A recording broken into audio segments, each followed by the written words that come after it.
प्यारे दोस्तों, आप सभी का मेरे इस चैनल पर हार्दिक स्वागत है। मैं हूं आपका दोस्त हेमंत कुमार। बहुत लंबे अरसे के बाद आपके समक्ष एक बार आपकी सेवा में मैं हाजिर हुआ हूं। आज मैं एक फिल्म जिसका शीर्षक है शौकीन, उसके बारे में बात करने के लिए आया हूं। तो ये जो टाइटल है शौकीन, ये सुन कर के ही बड़ा अच्छा सा लगता है।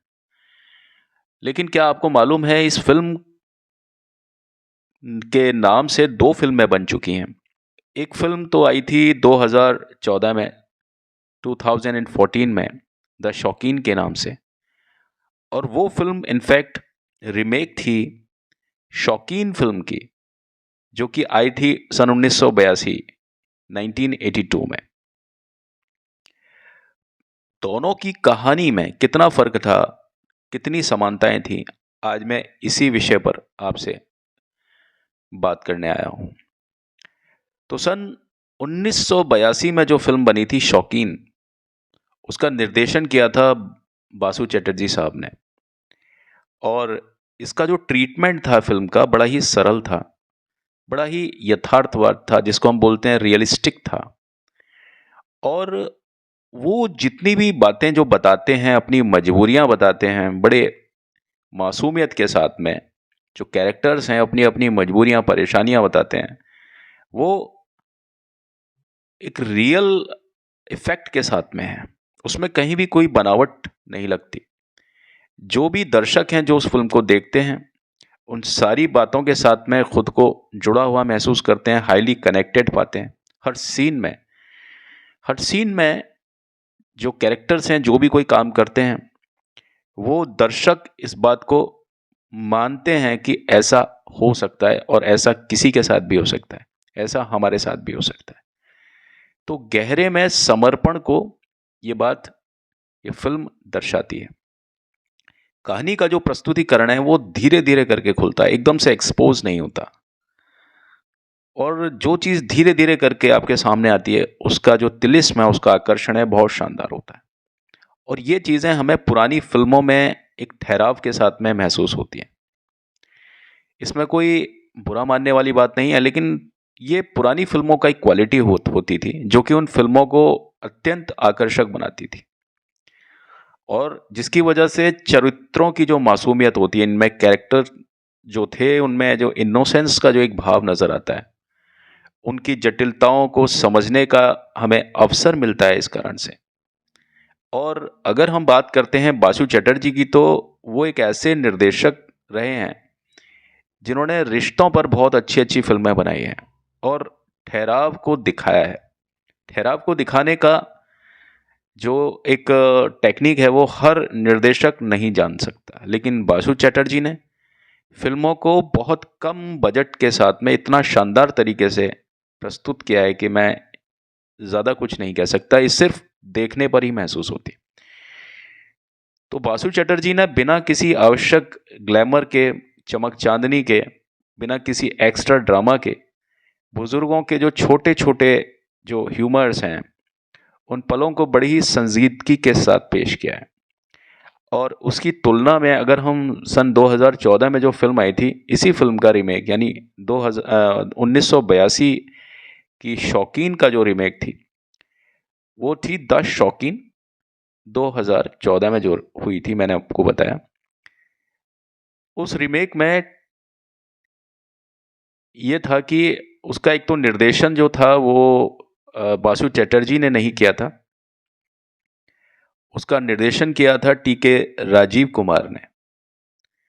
और ज़्यादातर उसमें मॉडर्न कॉन्टेक्स्ट दिखाए थे, मॉडर्न रेफरेंसेस दी थी, और इसमें ग्लैमर बहुत ज़्यादा दिया था। सिर्फ इसको एक मॉडर्न जामा पहनाने के लिए यहाँ कहानी को बहुत जल्दी जल्दी बढ़ाने की कोशिश की गई, जो कि आपको पुरानी जो फिल्म थी उसमें ये कहीं भी नहीं दिखता। और जब आप किसी चीज़ को थोड़ा सा ग्लैमर के साथ दिखाते हैं और बहुत जल्दी दिखाते हैं, वहीं वो फिल्म पिटने का कारण बन जाती है। वो फिल्म फिर फूहड़ता को दर्शाने की कोशिश करती है और अंत में वो फूहड़ता को दर्शाने में ही कामयाब होती है। हालांकि इस फिल्म में बजट अच्छा था, कलाकार बहुत अच्छे थे।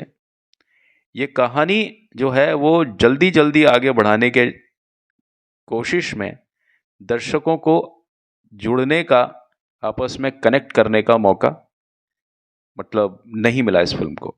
दर्शक इससे कनेक्टिविटी नहीं ले पाए। फिल्म के डायरेक्टर ने पात्रों को गहराई में लाने के बजाय सिचुएशनल कॉमेडी पर बहुत अधिक अधिक ध्यान दिया, जिस वजह से फिल्म की जो मेन स्क्रिप्ट थी, जो मूल कथा थी, मेन स्टोरी लाइन थी, उससे फिल्म बहुत बुरी तरह से भटक गई और फिल्म का जो सोल था वो खत्म हो गया। अगर हम पुरानी शौकीन की बात करें, जिसमें कलाकार थे अशोक कुमार, उत्पल दत्त, ए.के. हंगल साहब, उन्होंने जो बेहद स्वाभाविकता के साथ में जो अभिनय किया है उसका कहना ही क्या। इनके पात्र जो हैं बड़े बुजुर्ग हैं इस फिल्म के, तभी तो नाम शौकीन्स है। शौकीन्स मतलब जिनको हम ठरकी बोल सकते हैं ना, उसका मतलब यहाँ शौकीन है, जो अपनी उम्र में मस्ती करने की इच्छा रखते हैं, लेकिन उनके इरादे जो होते हैं ना वो बच्चों की तरह सीधे साधे और मासूम है। किसकी बात कर रहा हूं मैं? पुरानी जो फिल्म थी उसकी बात। वो जो कैरेक्टर्स थे वो बड़े ही सीधे साधे और मासूमियत के साथ में पर्दे पर आते हैं। उनकी हरकतों में एक सहजता है, एक स्पॉन्टेनिटी है, एक भोलापन है, जिसको मैंने बोला कि वो बहुत मासूमियत के साथ में पेश आते हैं। और जब आप कोई काम भोलेपन के साथ में और बड़ा सिंप्लिसिटी के साथ करते हैं तो वो चीज़ मन को ज़रूर गुदगुदाती है। चाहे आप उसको ठाका लगाओ चाहे मत लगाओ, लेकिन जो चीज़ आपके मन को गुदगुदाती है वही चीज़ सच्ची है। तो इस प्रकार से वो दर्शकों को गुदगुदाने के साथ में सहानुभूति को भी जगाती है। वहीं अगर हम बात करते हैं नई जो आई थी शौकीन, जो कि सन 2014 में आई थी, उसमें जो कलाकार हैं, कलाकार इसमें भी कम नहीं थे, बहुत शानदार कलाकार।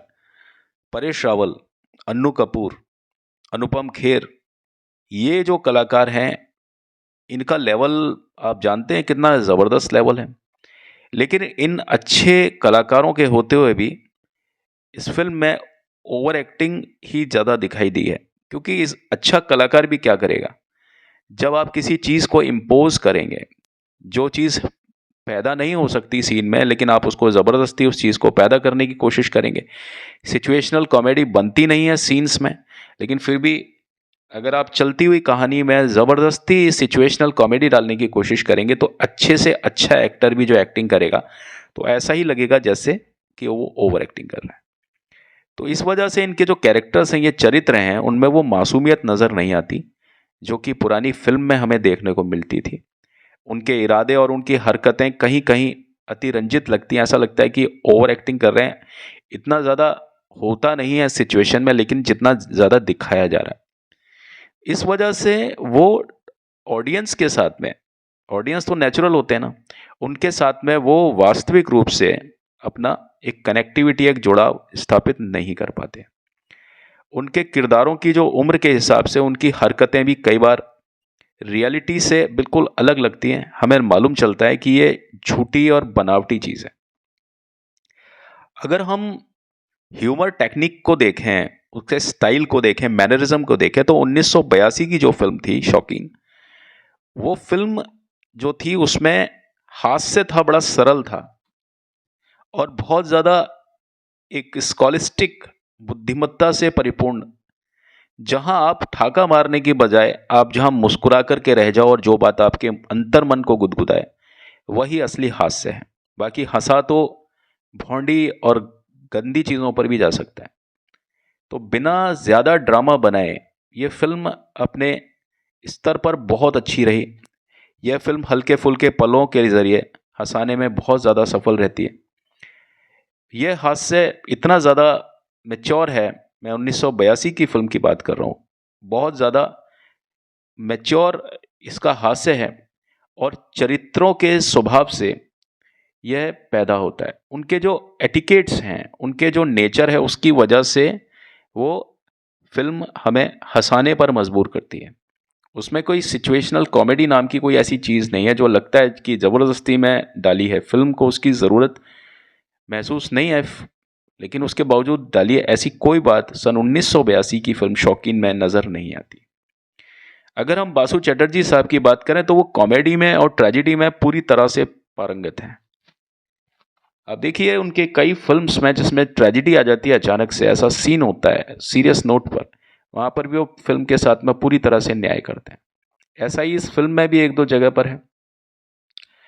तो इसकी जो कॉमेडी है बड़ी शानदार है, और कॉमेडी को विषय मतलब मुख्य विषय नहीं बनाया इस फिल्म में।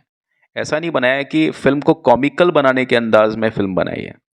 फिल्म को एक धारा प्रवाह की तरह रखा है, फ्लुएंट रखी है फिल्म, और उसमें कहीं पर अगर हंसी आ जाए तो अच्छी बात है, वरना यह फिल्म एक संदेश की तरह पेश की गई। मैं बात कर रहा हूँ सन 1982 के शौकीन्स की। और वहीं अगर हम बात करते हैं सन 2014 में जो फिल्म आई थी शौकीन, तो इस फिल्म में हास्य का जो स्टैंडर्ड है वो कहीं ना कहीं छिछला लगता है और कहीं ना कहीं सतही लगता है। इसमें कई सीन तो ऐसे हैं कि जो सिर्फ चुटकुलों और फूहड़ जो संवाद हैं, जो डायलॉग्स हैं, सिर्फ उन पर आधारित है। हमें ऐसा लगता है कि ये चुटकुले हमने कहीं सुने हुए हैं और ये चुटकुले ही बोले जा रहे हैं। जो हास्य है, जो रियल ह्यूमर है, वो कहीं ना कहीं केवल सिचुएशन और ओवर द टॉप है, इतना ज़रूरत नहीं है, और लेकिन फिर भी दिखाने की कोशिश है। इस वजह से यह जो फिल्म है, ये दर्शकों को जो पुरानी शौकीन्स हैं उस फिल्म में जो गहराई पैदा की थी, उसको जोड़ने में या उससे किसी भी तरह का कंपैरिजन करने में यह जो नई फिल्म है यह कामयाब नहीं हो पाती है। अब देखिए 1982 में जो फिल्म आई थी शौकीन, उसमें रियलिटी है, बुजुर्गों के जीवन की सादगी और उनकी छोटी छोटी ख्वाहिशें इस फिल्म को बहुत ज़्यादा नेचुरल बनाती हैं। ऐसी ख्वाहिशें हर किसी की होती हैं, क्योंकि वो कुछ ऐसी चीज़ नहीं मांगते इस फिल्म में जो कि इस फिल्म को बनावट की तरफ ले जाए। फिल्म में मस्ती करने की जो इच्छा है, उसमें एक मानवीय दृष्टिकोण दिखाते हैं, बड़ा ही नेचुरल तरीके से उस बात को बताते हैं, और ऐसा लगता है कि ये डिमांड हर किसी की है, और उसमें कोई भी चीज़ इस वजह से ओवर एक्टिंग या ओवर ड्रामेटिक नहीं लगती। वहीं हम अगर बात करें सन 2014 में आई फिल्म शौकीन्स की, तो इस फिल्म में मनोरंजन का पहलू तो है, लेकिन यथार्थ यानी रियलिटी से इसका दूर दूर तक कोई भी नाता हमें प्रतीत नहीं होता है। हर सीन में कुछ ना कुछ मनोरंजक बनाने के चक्कर में फिल्म के जो निर्देशक हैं, उसने एक वास्तविक जो कहानी है उसका भाव बहुत पहले ही कहीं खो दिया है, पहली या दूसरी रील में ही। और फिल्म में कहीं कहीं ऐसा लगता है कि हंसी को जबरदस्ती परोसा गया है। अब अगर हम बात करते हैं मूल तत्वों का सम्मान और उनका अभाव इस विषय के बारे में, तो शौकीन जो पुरानी थी 1982 की, अपने मौलिक तत्वों यानी इंसान के जो साधारण सुख होते हैं, जो वो छोटी छोटी चीज़ों में इंसान सुख देखता है अपना और उससे बड़ा खुश होता है, तो बुजुर्गों की कुछ मासूम ख्वाहिशें थीं और उनके समाज में सीमित आज़ादी के विषय को सम्मान या सम्मानित करते हुए इस फिल्म को प्रस्तुत किया गया था। इस फिल्म में कोई अश्लीलता या अनावश्यक रूप से कोई ऐसे संवाद नहीं थे जो इस फिल्म को भोंडेपन की तरफ धकेल सकते थे, और यही बात इसे खास बनाता है। वहीं अगर हम बात करें सन 2014 में आई फिल्म शौकीन्स की, तो यह फिल्म नई फिल्म जो है, हम इसको नई फिल्म की तर्ज पर तो ले सकते हैं, जिसमें जो आपके क्लैरिटी है पूरा डिजिटल है, लेकिन ये फिल्म है एक ग्लैमर और एक मसाला से भरपूर फिल्म। कहानी का जो मूल तत्व है वो पूरी तरह से गायब है। फिल्म को अधिक से अधिक मनोरंजक बनाने के चक्कर में इस फिल्म में जो हल्के हल्के जो एक सिचुएशन हो सकती थी, जो नेचुरल हो सकती थी, उन पर बिल्कुल ध्यान नहीं दिया गया और फिल्म को बचकाना बना करके रख दिया। और जिसमें पुरानी शौकीन वाली जो मासूमियत है उसका अभाव हर जगह पर दिखाई देता है। जिसने पुरानी फिल्म को देखा है वो इस फिल्म से पूरी तरह से निराश हो जाएगा जब वो देखेगा, और हर जगह पर वो कंपैरिजन करने की कोशिश करेगा, म्यूजिक से लेकर के, बैकग्राउंड से लेकर के, आपकी कहानियों के जो टर्निंग पॉइंट हैं उससे लेकर के, लेकिन एक जगह पर वो सेटिस्फाइड भी होगा, और वो चीज़ है एक्टिंग की। दोनों ही फिल्मों में कलाकार बहुत शानदार थे, एक्टिंग बहुत अच्छी की, लेकिन सिर्फ एक्टिंग करके भी कोई कलाकार क्या करेगा जब स्क्रिप्ट में ही दम ना हो, जब सीन्स ही पूरी तरीके से इम्पोज्ड हो। तो पुरानी शौकीन्स ने जिस तरह साधारण जीवन के हास्य को प्रस्तुत किया, वही एक असली आर्ट है। वहीं दूसरी ओर नई शौकीन ने उसे महज बाजारू और छिछला बना करके रख दिया। इसलिए किसी गहरी और मैच्योर हास्य फिल्म के शौकीन को 1982 की शौकीन को कहीं ज़्यादा देखना चाहिए, वही फिल्म उसे ज़्यादा आकर्षित करेगी। जबकि सन 2014 में प्रदर्शित जो शौकीन है, वो एक समय के लिए मनोरंजन प्रदान कर सकती है। जब तक वो फिल्म शुरू में लगी थिएटर में, कुछ समय के लिए, बल्कि कुछ दिनों के लिए उसने मनोरंजन ज़रूर प्रदान किया, मगर आज उस शौकीन को कोई जानता भी नहीं है, जो कि पूरी तरह से यादों में जगह बनाने में असमर्थ रहती है। तो आज की पेशकश में बस इतना ही। अगली पेशकश में आपके समक्ष एक बार आपकी सेवा में फिर से हाजिर होता हूं। मैं आपका दोस्त, आपका होस्ट हेमंत कुमार। अभी तो चलता हूं, लौट के मिलता हूं एक नए विषय के साथ। तब तक आप सभी लोग खुश रहें, आबाद रहें, मस्त रहें और अपने अपने कामों में व्यस्त रहें। Bye bye.